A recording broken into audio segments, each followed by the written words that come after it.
Assalamualaikum warahmatullahi wabarakatuh. Halo semuanya, kembali lagi bersama saya Andi Jasa Putri Kinanti dari Fakultas Psikologi Universitas Bosowa. Jadi sama seperti video-video sebelumnya, saya membahas mengenai filsafat ilmu dan beberapa bagian-bagiannya. Nah, di video kali ini kita akan membahas lagi mengenai filsafat ilmu, yaitu kemajuan ilmu zaman Renaissance dan modern.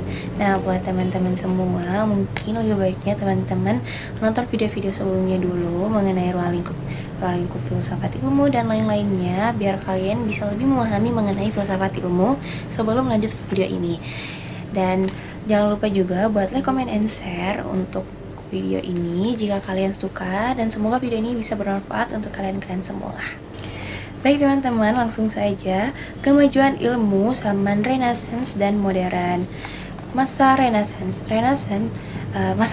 ini terjadi pada abad ke-15 hingga 16. Renaissance merupakan era sejarah yang penuh dengan kemajuan dan perubahan yang mengandung arti bagi perkembangan ilmu.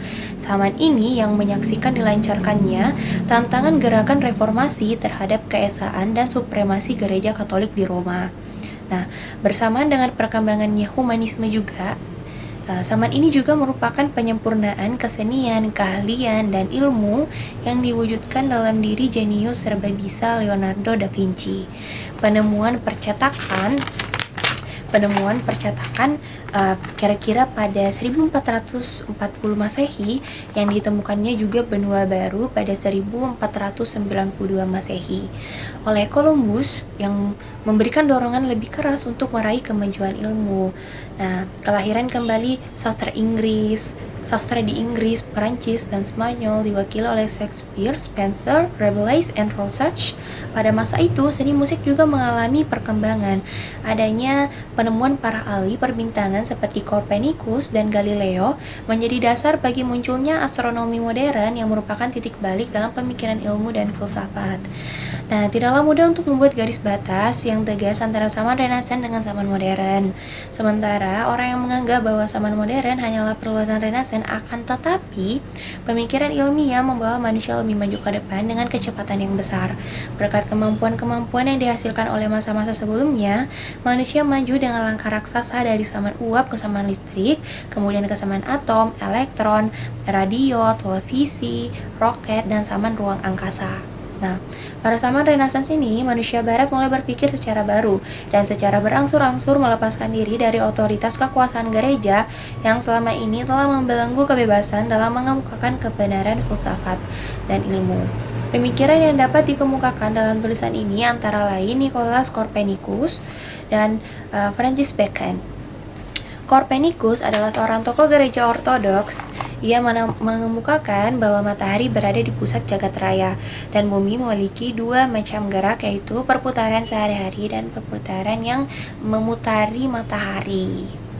Teorinya ini disebut heliocentrisme, di mana matahari adalah pusat jagat raya, bukan bumi sebagaimana yang dikemukakan oleh Ptolemus yang diperkuat gereja. Teori Ptolemeus ini disebut geosentrisme, yang mempertahankan bumi sebagai pusat jagat raya. Nah, sekalipun Copernicus membuat model, namun alasan utamanya bukanlah sistemnya, melainkan keyakinannya bahwa prinsip heliocentrisme akan sangat memudahkan perhitungan. Copernicus sendiri tidak berniat untuk mengumumkan penemuannya, terutama mengingat keadaan dan lingkungan gereja waktu itu. Menurut gereja, prinsip geosentrisme dianggap yang lebih benar daripada prinsip heliocentrisme. Tiap siang dan malam kita melihat semuanya mengelilingi bumi. Hal ini ditetapkan Tuhan oleh agama karena manusia menjadi pusat perhatian Tuhan. Untuk manusialah semua itu diciptakannya. Paham demikian disebut homocentrisme. Dengan kata lain, prinsip geosentrisme tidak dapat dipisahkan dari prinsip heliocentrisme. Jika dalam demikian prinsip heliocentrisme dilontarkan, maka akan berakibat berubah dan rusaknya seluruh kehidupan manusia pada saat itu. Nah, teori Copernicus ini melahirkan revolusi pemikiran tentang alam semesta, terutama astronomi. Bacon adalah pemikir yang seolah-olah meloncat keluar dari zamannya dengan melihat perintis filsafat ilmu. Ungkapan Bacon yang terkenal adalah knowledge is power. Pengetahuan adalah kekuasaan. Ada 3 contoh yang dapat membuktikan pernyataan ini, yaitu satu, masih menghasilkan kemenangan dan perang modern. Yang kedua, kompas memungkinkan manusia mengarungi lautan. Yang ketiga, percetakan yang mempercepat penyebaran ilmu. Nah, penemuan Kopernikus mempunyai pengaruh luas dalam kalangan sarjana, antara lain Tycho Brahe dan Johannes Kepler. Tycho Brahe adalah seorang bangsawan yang tertarik pada sistem astronomi baru. Ia membuat alat-alat yang ukurannya besar sekali untuk mengamati bintang-bintang dengan teliti. Berdasarkan alat-alat besar itu dan dengan ketekunan serta ketelitian pengamatannya, maka bahan yang dapat dikumpulkan selama 21 tahun sangat besar artinya untuk ilmu dan keperluan sehari-hari. Nah, perhatian Tycho Brahe dimulai pada bulan November tahun 1972 dengan munculnya bintang baru di gugusan Cassiopeia secara tiba-tiba, yaitu bintang yang cemerlang selama 16 bulan sebelum ia padam lagi. Dalam tahun 1577, ia dapat mengikuti timbulnya sebuah komet. Dengan bantuan alat-alatnya, ia menetapkan lintasan yang diikuti komet tersebut. Ternyata lintasan ini lebih jauh dari planet Venus. Penemuan ini membuktikan bahwa benda-benda angkasa tidak menempel pada crystalline spheres, melainkan datang dari tempat yang sebelumnya tidak dapat dilihat dan kemudian muncul perlahan-lahan ke tempat yang dapat dilihat untuk kemudian menghilang lagi. Kesimpulannya adalah benda-benda angkasa semuanya terapung bebas dalam ruang angkasa. Johannes Kepler adalah pembantu Tycho dan seorang ahli matematika. Setelah Tycho meninggal dunia, bahwa pengamatan selama 21 tahun itu diwariskan kepada Kepler. Di samping melanjutkan pengamatan, Kepler juga tetap mengembangkan astrologi untuk memperoleh uang guna memelihara perkembangan astronomi. Dalam mengolah bahan peninggalan Tycho, ia masih bertolak dari kepercayaan bahwa sebuah benda angkasa bergerak mengikuti lintasan sirkel karena sesuai dengan kesempurnaan ciptaan Tuhan. Semua perhitungan ditunjukkan ke arah itu, namun semua perhitungan tetap menunjukkan bahwa lintasan merupakan sebuah elips untuk semua planet. Akhirnya, Kepler terpaksa mengakui bahwa lintasan memang berbentuk elips. Selain itu, dalam perhitungan terbukti bahwa pergerakan benda angkasa tidak beraturan dan tidak sempurna. Pergerakan mengikuti suatu ketentuan, yaitu bila matahari dihubungkan dengan sebuah planet oleh garis lurus dan planet ini bergerak X jam lamanya, maka luas bidang yang dilintasi garis lurus itu dalam waktu X jam selalu sama. Berdasarkan hukum ini, kalau planet berada paling dekat dengan matahari atau perihelion, kecepatannya pun paling besar. Sebaliknya, jika planet berada paling jauh dari matahari atau aphelion, maka kecepatannya paling kecil. Nah, hal ketiga yang ditemukan Kepler adalah perbandingan antara dua buah planet, misalnya A dan B. Bila waktu yang dibutuhkan untuk melintasi orbit oleh masing-masing planet adalah P dan Q, sedang jarak rata-rata dari planet B ke matahari adalah X dan Y, maka P plus bagi Q plus sama dengan X plus dibagi Y plus. Dengan demikian, Kepler menemukan 3 buah hukum astronomi, yaitu 1. Orbit dari semua planet berbentuk elips. 2. Dalam waktu yang sama, garis penghubung antara planet dan matahari selalu melintasi bidang yang luasnya sama. 3. Bila jarak rata-rata dua planet A dan B dengan matahari adalah X dan Y, sedangkan waktu untuk melintasi orbit masing-masing adalah P dan Q. Ketiga hukum Kepler itu ditemukan setelah dilakukan perhitungan selama kira-kira 10 tahun tanpa logaritma, karena pada waktu itu memang belum dikenal logaritma. Dari karya-karya Tycho dan Kepler tersebut dapat ditarik beberapa pelajaran. Pengumpulan bahan pengamatan diteliti dan ketekunan yang terus-menerus menjadi landasan utama untuk perhitungan yang tepat. Perhitungan yang tepat memaksa disingkirkannya semua tahayul, misalnya tentang pergerakan sempurna dan pergerakan sirkuler. Bahan dan perhitungan yang teliti merupakan suatu jalan untuk menemukan hukum-hukum alam yang murni dan berlaku universal. Setelah Kepler, muncullah Galileo dengan penemuan lintas peluru, penemuan hukum pergerakan, dan penemuan tata bulan planet Jupiter. Penemuan tata bulan Jupiter memperkokoh keyakinan Galileo bahwa tata surya bumi bersifat heliosentrik. Sebagai sarjana matematika dan fisika, Galileo menerima prinsip tata surya yang heliosentris serta hukum-hukum yang ditemukan Kepler. Galileo dapat pula membuat sebuah teropong bintang. Dengan teropong itu, ia dapat melihat beberapa peristiwa angkasa secara langsung. Dan yang terpenting dan terakhir ditemukannya adalah planet Jupiter yang dikelilingi oleh 4 buah bulan. Galileo membagi sifat benda dalam 2 golongan, yaitu pertama, golongan yang langsung mempunyai hubungan dengan metode pemeriksaan fisik yang mempunyai sifat-sifat primer atau primary qualities, seperti berat, panjang, dan lain-lain sifat yang dapat diukur. Kedua, golongan yang tidak mempunyai peranan dalam proses pemeriksaan ilmiah di sebuah sifat-sifat yang disebut sifat-sifat sekunder atau secondary qualities, seperti sifat warna, asam, manis, dan tergantung dari panca indera manusia. Sejak Galileo, ilmu pada umumnya tidak dapat memeriksa sifat kehidupan karena sifatnya subjektif, tidak dapat diukur dan tidak dapat ditemukan satuan dasarnya. Hal itulah yang membuat Galileo dianggap sebagai pelopor perkembangan ilmu dan penemu dasar ilmu modern, yang hanya berpegang pada soal-soal yang objektif saja. Pada masa yang bersamaan dengan Kepler dan Galileo ditemukan logaritma oleh Napier berdasarkan basis E yang kemudian diubah ke dalam dasar 10 oleh Briggs dan kemudian diperluas oleh Rothschild de Decker. Ketika Kepler mendengar tentang penemuan itu, ia memberikan reaksi bahwa jika ia dapat mempergunakan penemuan logaritma, perhitungan yang 11 tahun dapat dipersingkat sekurang-kurangnya menjadi 1 bulan. Pada masa de Cirque, ditemukan proyektif geometri yang berhubungan dengan cara melihat sesuatu, yaitu manusia A melihat benda P dari tempat T.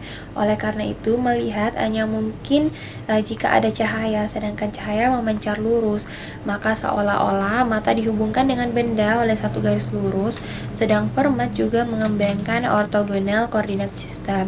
Seperti halnya Descartes, di samping itu ia juga melaksanakan penelitian teori aljabar berkenaan dengan bilangan-bilangan dan soal-soal yang dalam tangan Newton dan Leibniz, kemudian akan menjelma sebagai perhitungan diferensial integral atau kalkulus. Fermat bersama Pascal menyusun dasar-dasar perhitungan statistik. Nah, selanjutnya ada zaman modern yang terjadi pada abad 17 hingga 19 Masehi. Setelah Galileo, Fermat, Pascal, dan Kepler berhasil mengembangkan penemuan mereka dalam ilmu, maka pengetahuan yang terpencar itu jatuh ke tangan 2 sarjana yang dalam ilmu modern memegang peran yang sangat penting. Mereka adalah Isaac Newton dan Leibniz. Di tangan kedua orang sarjana inilah sejarah ilmu modern dimulai. Newton, sekalipun ia menjadi pimpinan sebuah tempat pembuatan uang logam di kerajaan Inggris, ia tetap menekuni dalam bidang ilmu. Lahirnya teori gravitasi, perhitungan kalkulus, dan optika merupakan karya besar Newton. Teori gravitasi Newton dimulai ketika muncul persangkaan penyebab planet tidak mengikuti pergerakan lintas lurus. Apakah matahari yang menarik bumi atau antara bumi dan matahari ada gaya saling tarik menarik? Prasangka tersebut kemudian menjadikan Newton sebagai titik tolak untuk spekulasi dan perhitungan-perhitungan, namun hasil perhitungan itu tidak memuaskan Newton. Semua prasangka dan perhitungan lalu ditangguhkan. Baru kira-kira 16 tahun kemudian, soal itu ditanganinya lagi setelah ia berhasil mengatasi beberapa hal pada awal penyelidikan belum didasarinya. Teori gravitasi memberikan keterangan mengapa planet tidak bergerak lurus, sekalipun kelihatannya tidak ada pengaruh yang memaksa planet harus mengikuti lintasan elips. Sebenarnya pengaruhnya ada, tetapi tidak dapat dilihat dengan mata, dan pengaruh itu adalah gravitasi, yaitu kekuatan yang selalu akan timbul jika ada dua benda yang saling berdekatan. Berdasarkan teori gravitasi dan perhitungan-perhitungan yang dilakukan Newton, dapat diterangkanlah dasar dari semua lintasan planet dan bulan, pengaruh pasang air samudra, dan lain-lain peristiwa astronomi justru dalam lapangan astronomi lah. Ketepatan teori gravitasi makin meyakinkan sehingga tidak ada lagi yang tidak percaya tentang adanya gravitasi ini. Perhitungan kalkulus atau yang disebut juga diferensial atau integral oleh Newton di Inggris dan Leibniz di Jerman terbukti sangat luas gunanya untuk menghitung bermacam-macam hubungan antara dua atau lebih banyak hal yang berubah bersama dengan ketentuan yang teratur. Misalnya, kecepatan planet mengelilingi matahari yang berbeda sepanjang lintasan, menemukan maksima dan minima dari suatu kurva, menemukan tambahan luas lingkaran bila radius berubah sedikit sekali, dan lain sebagainya. Penemuan ketiga yang mendasari ilmu alam adalah pemeriksaan Newton mengenai cahaya, dan lazim disebut optika, dengan mempertimbangkan bahwa cahaya masuk melalui lensa, sedangkan bagian peripheral lensa mendekati bentuk prisma, sehingga cahaya peripher terbias menjadi pelangi, yang disebut chromatic aberration. Maka Newton membuat teleskop tanpa lensa. Ia menggunakan cermin cekung yang berdasarkan pemantulan cahaya sehingga tidak terjadi pembiasan. Pada masa sesudah Newton, perkembangan ilmu selanjutnya adalah berupa ilmu kimia. Jika pada masa Newton, ilmu yang berkembang adalah matematika, fisika, dan astronomi, pada periode selanjutnya, ilmu kimia menjadi kajian yang amat menarik. Ilmu kimia tidak mulai dengan logika, aksioma, atau deduksi. Semua permulaan ilmu kimia praktis berdasarkan percobaan-percobaan yang hasilnya kemudian ditafsirkan. Pada permulaannya, semua percobaan bersifat kualitatif. Joseph Black dikenal sebagai pelopor dalam pemeriksaan kualitatif. Ia menemukan gas CO2 yang melakukan pemanasan terhadap kapur. Hawa yang keluar kemudian dialirkan melalui air kapur yang sudah disaring lebih dahulu. Pada waktu hawa yang keluar dari kapur mengalir, maka air kapuran jadi menjadi keruh. Demikian pula Henry Cavendish memeriksa gas yang terjadi jika serbuk besi disiram dengan asam dan menghasilkan bahwa yang dapat dinyalakan. Sarjana lain yaitu Joseph Priestley menemukan 9 macam hawa, NO, dan oksigen yang antara lain dapat dihasilkan oleh tanaman. Oksigen ini dapat menyegarkan hawa yang tidak dapat lagi menunjang pembakaran. Antonin Laurent Lavoisier jadilah sarjana yang meletakkan dasar ilmu kimia sebagaimana yang kita kenal sekarang. Berdasarkan Black, Cavendish, Priestley, dan lain-lainnya, Lavoisier melaksanakan percobaan yang didasarkan pada timbangan bahan-bahan sebelum dan sesudahnya percobaan. Dengan demikian, ia mulai menggunakan pengukuran dalam lapangan kimia. Dengan kata lain, ia meninggalkan percobaan yang hanya bersikap kumulatif dan berpindah ke lapangan yang bersifat kuantitatif. Di samping perkembangan ilmu kimia, zaman yang sama ditemukan bermacam-macam mesin tanpa ada dasar ilmunya, melainkan atas dasar percobaan. Misalnya mesin uap yang kemudian mendasari kereta api, percobaan-percobaan listrik, dan lain-lainnya. Penemuan-penemuan itu semuanya melandasi revolusi industri atau Industrial Revolution, terutama di Inggris, tetapi kemudian juga meluas di seluruh benua Eropa. Penemuan-penemuan empiris tentang kekuatan uap dan penemuan lainnya kemudian dijadikan percobaan-percobaan dalam laboratorium. Pemeriksaan itu akhirnya menghasilkan hukum-hukum dan rumus empiris yang melandasi perkembangan teoretis selanjutnya. Kalau penemuan ilmu kimia dan penemuan mesin-mesin pada awalnya tidak langsung mempunyai hubungan dengan teori sebagaimana dikemukakan oleh Galileo, Descartes, Kepler, Pascal, Newton, dan Leibniz, perkembangan ilmu setingkat lebih maju daripada apa yang telah dicapai oleh sarjana-sarjana yang telah disebut tadinya. Sekitar tahun 1900 sampai 1914 terjadi berbagai perubahan berdasarkan teori kenisbian. Ada teori baru yang mengatakan bahwa ruang dan waktu tidak lagi berpisah sebagaimana dipahami oleh ahli fisika sebelumnya. Ruang dan waktu merupakan satu kesatuan mutlak untuk memeriksa dan menerangkan semua peristiwa.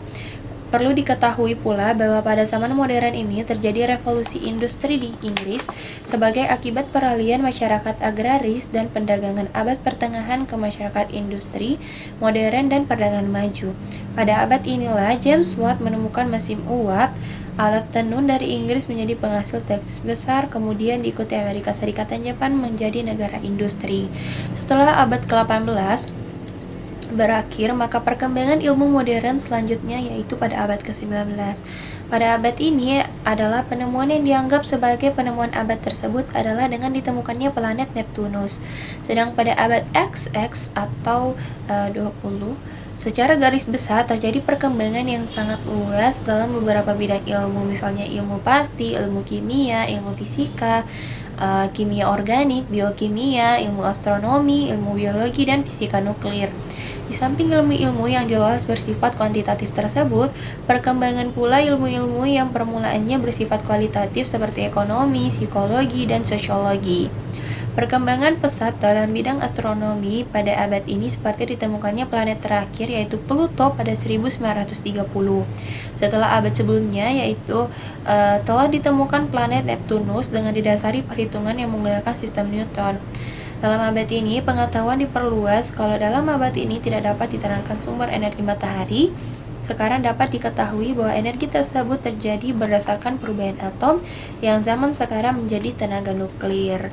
Nah, teman-teman, itu tadi sedikit pembahasan yang saya bacakan mengenai perkembangan ilmu pada zaman Renaissance dan zaman modern. Semoga video-video ini dan juga tadi materi yang saya bacakan sedikit mengenai filsafat ilmu juga bisa masuk, bisa berguna untuk teman-teman sekalian dan bisa kalian mengerti dan pahami dan bermanfaat buat kalian semua. Dan juga seperti pada video-video sebelumnya, materi yang saya bacakan itu berdasarkan oleh buku Filsafat Ilmu oleh Profesor Dr. Amsal Bahtiar MA. Seperti video-video sebelumnya, buat teman-teman yang merasa video ini bisa bermanfaat untuk kalian, jangan lupa nonton video-video sebelumnya juga. Dan terima kasih sudah menonton video ini. Jangan lupa like, comment, and share. Dan sampai jumpa. Wassalamualaikum warahmatullahi wabarakatuh.